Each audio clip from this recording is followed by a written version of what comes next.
Welcome back to the debate.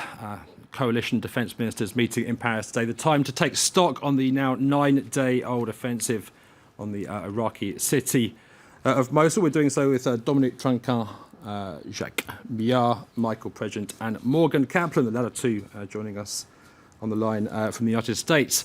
Jacques Millard, we were talking just before the break there about what could go wrong in Mosul. According to Michael President, quite a lot. Quite a lot, yes. In fact, I think that in the first period of this broadcasting, you know, we have, let's say, a game with so many opponents. And what is important is, in fact, not only the present fights, but what they've got behind their mind, you see, because the Turks are on the spot, the Peshmergas are on the spot, the Shia and maybe the militia are on the spot, and of course you have the population, poor population, which is, you know, inside this kind of sandwich. So I fear that it will take a lot of time, and what is very important is how we can assure that the city will be well governed afterwards without retaliation. That's the main point, because for the a country like United States or France, we should not be involved in a kind of new civil war between Sunnis and Shia on the spot. Morgan Kaplan, it sounds once again the accusations are going to emerge about a lack of forward planning. Yeah, and I think another element to add here also is that what happens not only during this existing operation, but in the aftermath, is that there needs to be a holistic approach taken. You simply cannot take the city of Mosul and not consider what's going to happen in the areas around it, both in Iraq, but also in Syria. For example, we've seen that the Islamic State has been lashing out in other areas. They've attacked Kirkuk essentially to deflect some attention. And just today, I believe, they had basically taken another city near the Syrian and Jordanian border. But also just keeping in mind, what happens in Iraq also affects what happens in Syria. And I think, as others had mentioned, it would be a very dangerous prospect of if the attack on Mosul essentially pushes the Islamic State into a territory that is Syria, where there's much less control from the coalition's perspective on how they emerge. And I think that if they essentially move further west and are given a lot of opportunity to regroup, which is essentially what happened prior to 2014, then we'll find ourselves either in the same position again years down the road, or we'll find a very different type of conflict reemerging. Michael President, do you share that pessimism? I want to be optimistic. I want to disagree with the panelists, but, you know, the United States, when we were actually in Iraq, we never simply went into one town, one time, claimed victory, and then went on to the next town. Al-Qaeda eventually came back, and this strategy is not one where the Sunni population now believes its government is a government for all Iraqis. It is now more entrenched in its distrust of Iraq, distrust of Baghdad, distrust of Iran, and distrust of the United States for working with Iranian proxies on the ground, providing air cover to Iranian proxies on the ground. So I'm pessimistic based on what I've seen in the past and what I'm seeing now in this expedited strategy that's based on rubbling buildings, replacing an ISIS flag with an Iraqi flag, exiting population centers, and calling it victory against ISIS. It simply isn't the case. I wish it was that simple, but it's not. Dominique Trinquant, are you going to become the fourth pessimist? Pessimistic, no, but what's the game? I mean, if you just look back, the strategy for the US wanted initially to take Mosul first, and the Iraqis say no, we will take first Fallujah, because they want to destroy the pressure which was on Baghdad. So now they're on Mosul, which is the hardest. We already agree on that, the hardest part. And it is not only a military operation, it's really a political operation. Because you've got the Peshmerga, the Sunni, the Shiite, and all the Christians, and this is reconstruction of Iraq. So in Mosul, what will happen in the future will be really the reconstruction of Iraq. Either it's a failure, or really the Iraqi government is able to rebuild a state with Sunni, a large majority in Sunni in Mosul, and with Christian, and not only with Shiite, which led to the operation 2 years ago of the Islamic State. Why the Islamic State win 2 years ago is because of the lack of state in Iraq, and only a small state in the south with the Shiite and in Baghdad. Yeah. So I think that really the operation is not only a military operation. Of course, there is a military part of it, but it's really reconstruction of Iraq for the future. Yeah, that's a genuine political approach. Do we have a united Iraq with a united and people, Iraqis thinking Iraqis and not Shia and not Sunnite? That means, I won't say not a secular state because this is almost impossible, but the point is that today, either the Iraqis have the spirit of a united fatherland or not. This is the main challenge. Morgan Kaplan, is that realistic? Well, realistic is one thing, hope is another. I think that there's a lot to be done, not only within the Mosul area on trying to bring together the different factions and ethnic groups to make a united Iraq, but I think also importantly a lot needs to be done in Baghdad, and we've seen there have been protests previously. And also don't forget the Kurds are going to make their own push for greater autonomy.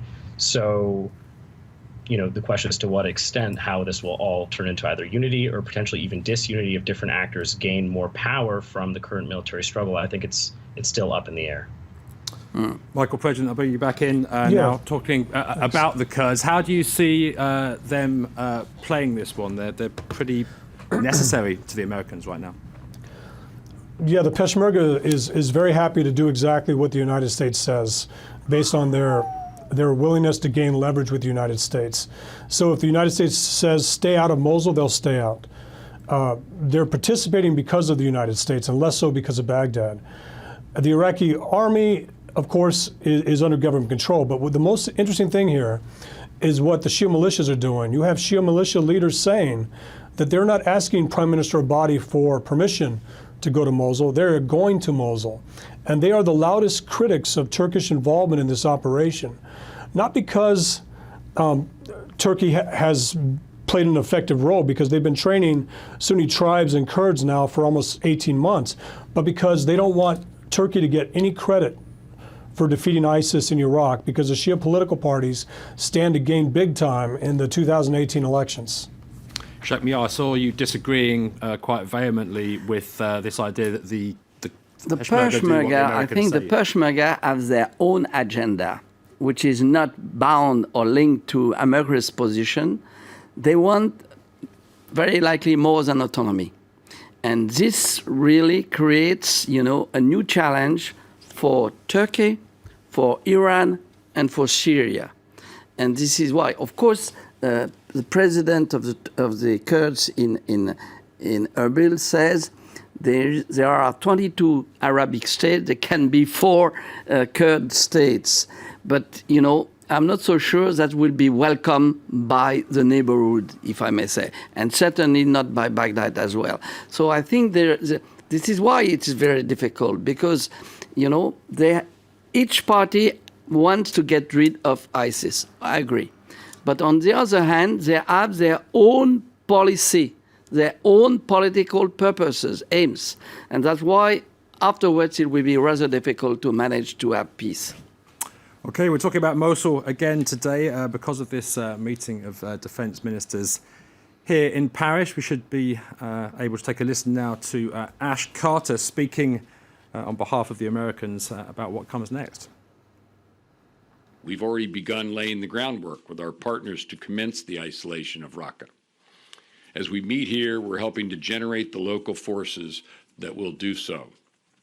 This is one of our campaign plan's core objectives, destroying ISIL's parent tumor in Iraq and Syria, and we're on track to do just that. As we've been hearing, Mosul poses enough problems on its own, but people already talking about the fight against IS in the Syrian city of Raqqa. I'm going to go to you first, Jacques Millard. I know you've been quite a strong critic of the Western strategy in Syria. Well, to tell you the truth, I think that from the beginning on, I'm not so sure that we choose the right policy. Because something that we did not see at the very beginning was this strong Islamic trend, in the insurgents, in the rebels. They've been presented to us as the good Democrats and so on. And I'm not so sure they are really.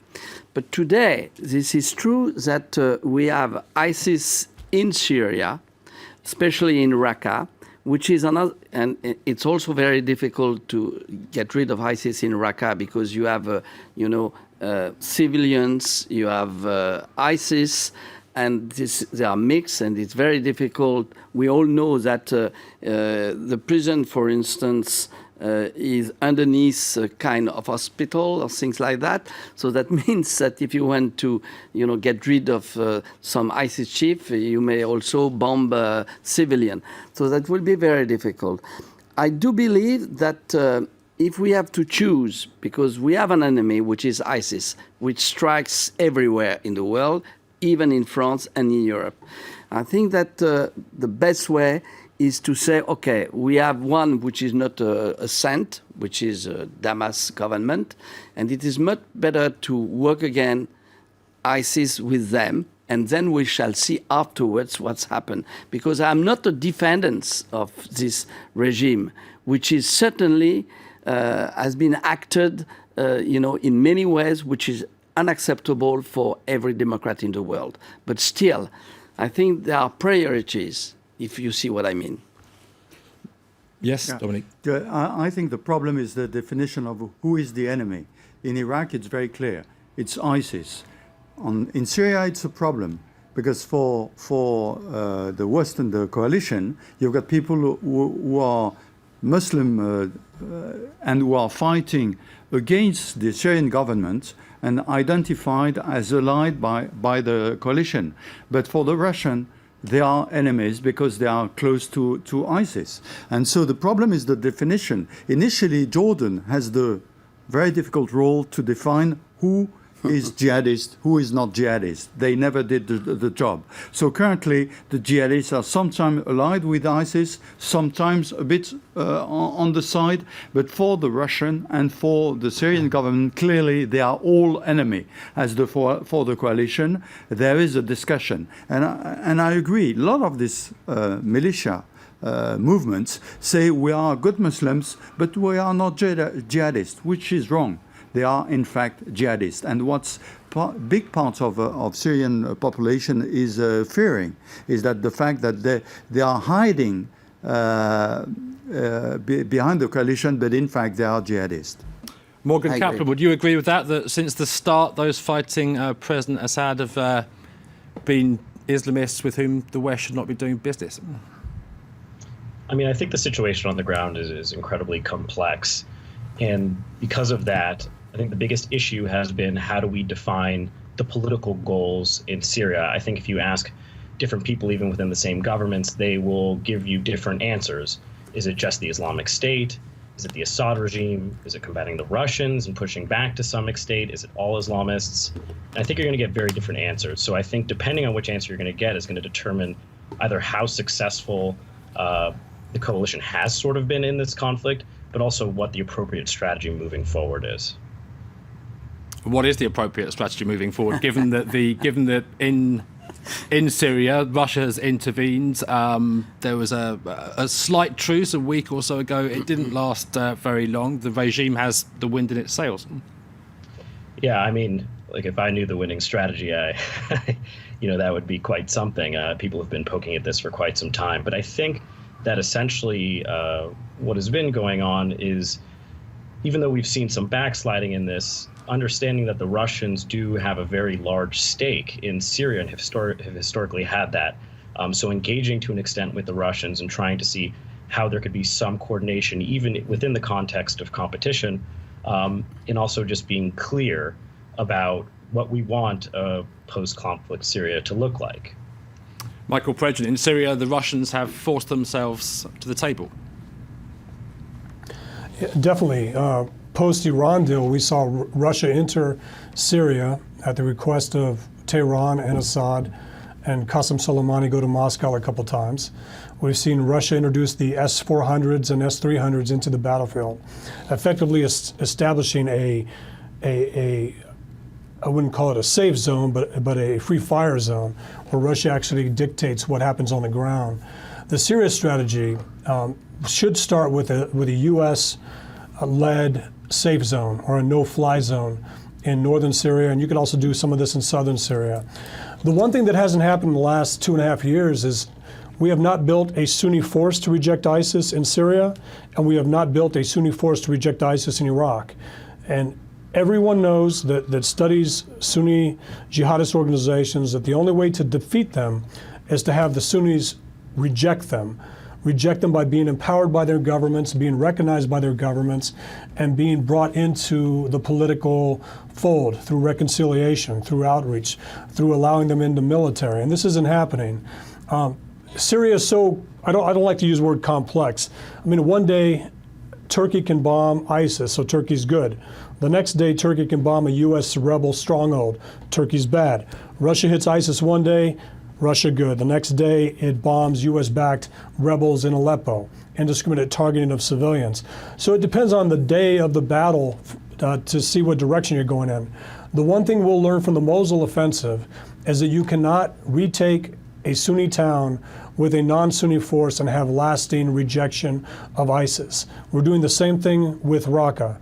We're using a predominantly Kurdish force that's being rejected by the Turkish government, supported by U.S. special operators, to go into a majority Sunni town that's already rejecting them as invaders.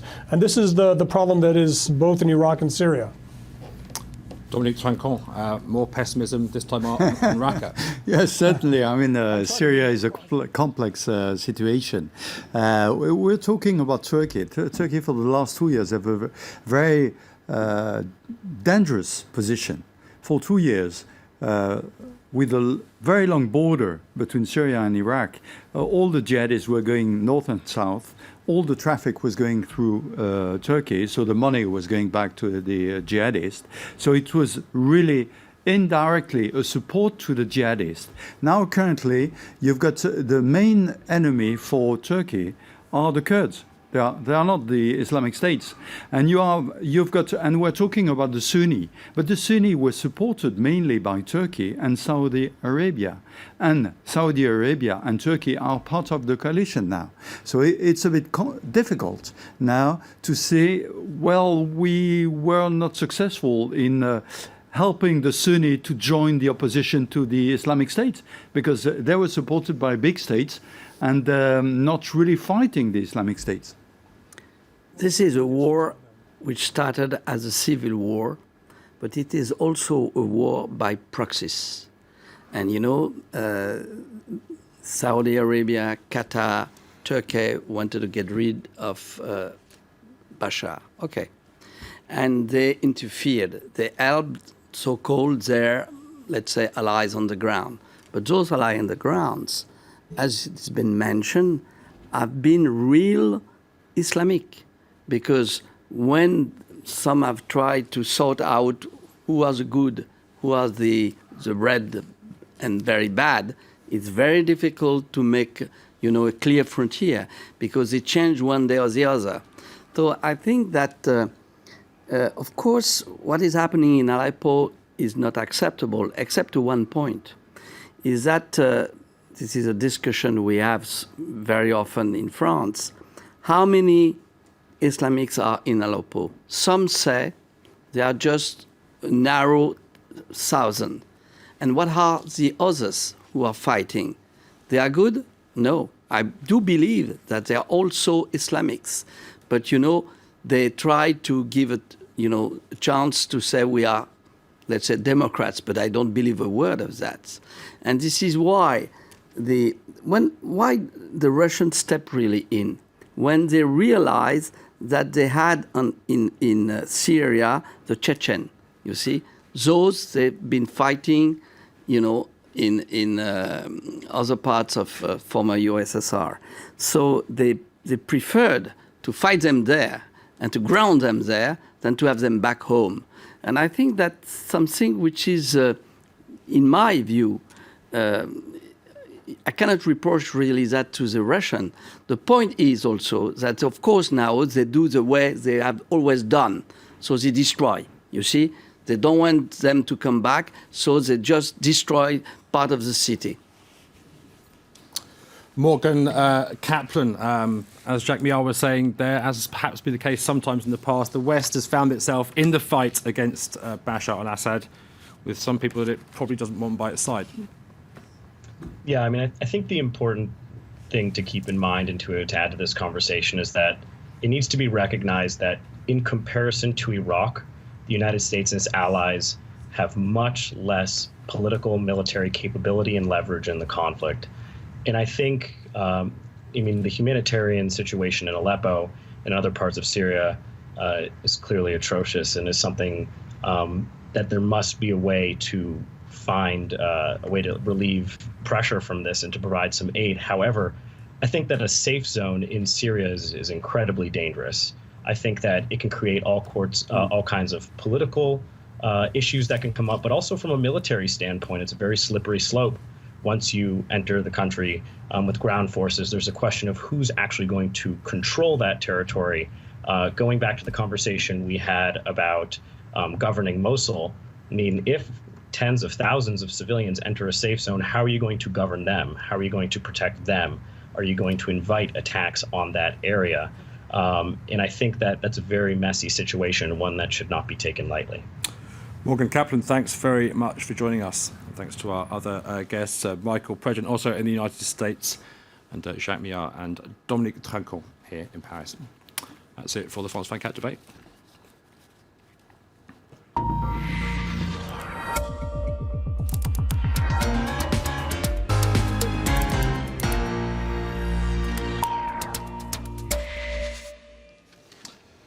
Time now for Media Watch with James Creedon. James, day two of the demolition of the refugee camp in Calais, and it's a story which a lot of people follow online.